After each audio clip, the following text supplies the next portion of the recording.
Hey baby, welcome back to my channel. It's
2K was always constantly at battle with NBA Live. It was either one or the other, or you either got both. And it was other basketball games besides that. It was a great time for the basketball sports gaming genre, right? It was so many options. If you didn't like one game, you could play the other games. Usually if you didn't have that, your friend had it, y'all could trade games. You know, it was a whole lot going on. Your boy didn't like 2K, he liked Live, you bought it. Oh, yeah, all right. You know, it was always an option, right? It was never this monopoly on basketball. Never. It was never a monopoly on a basketball game. It just doesn't make sense, right? It was always, from what I remember, we would play tournaments in our dorms, you know, and keep score. It was so much fun playing 2K.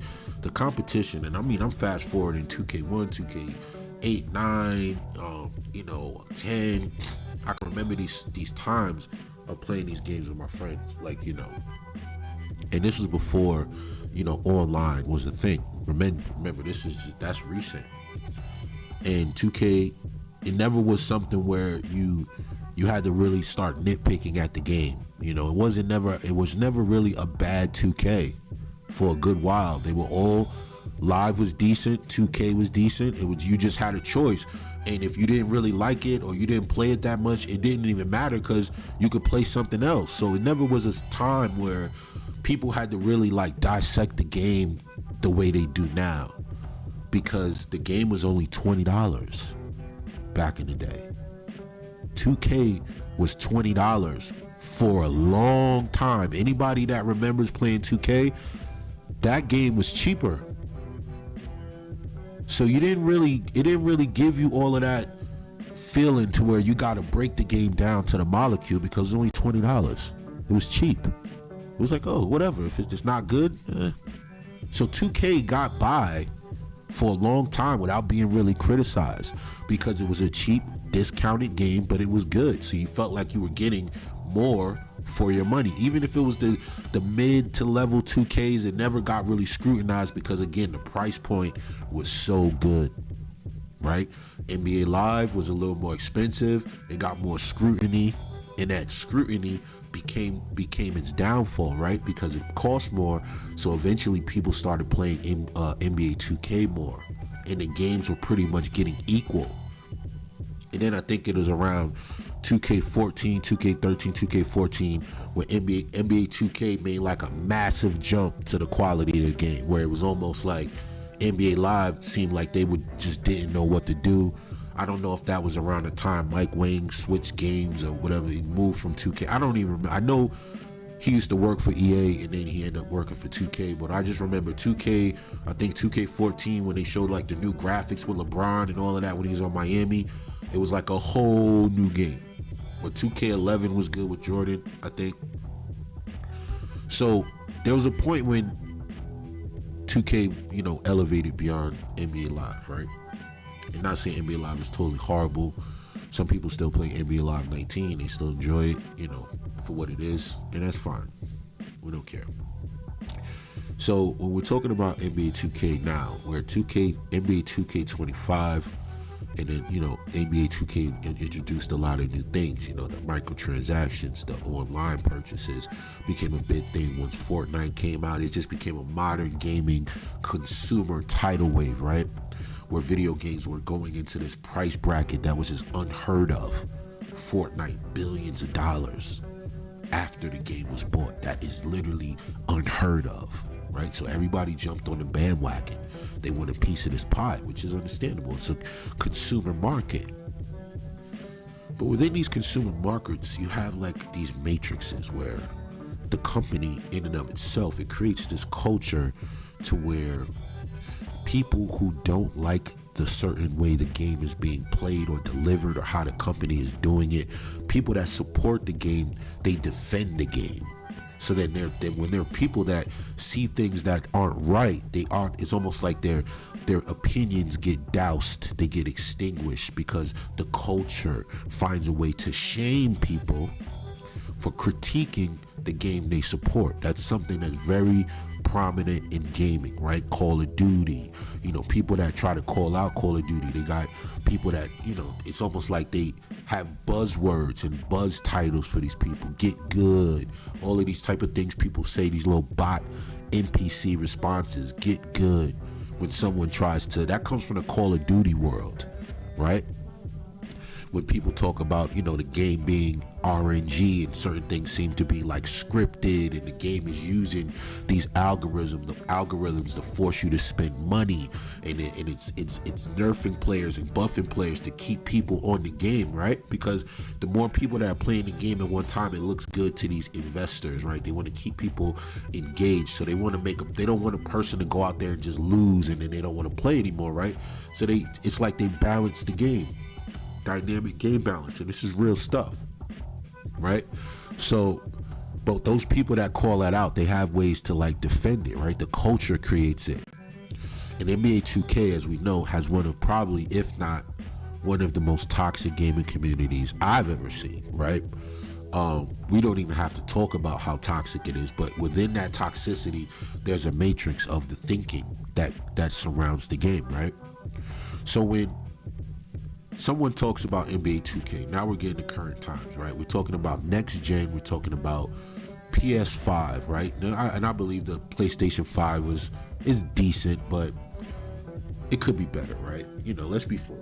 It's not like a big... Now, there are great games on PS5, right? Great games who graphically, the story, everything is amazing, right? Some games, I think, is sports games in next gen have probably been the worst sports games that have ever been made. Next generation, PS5, the new Xbox, these are the worst sports games that have come out. And I have a couple reasons why. There's a couple of reasons why, right? Sports in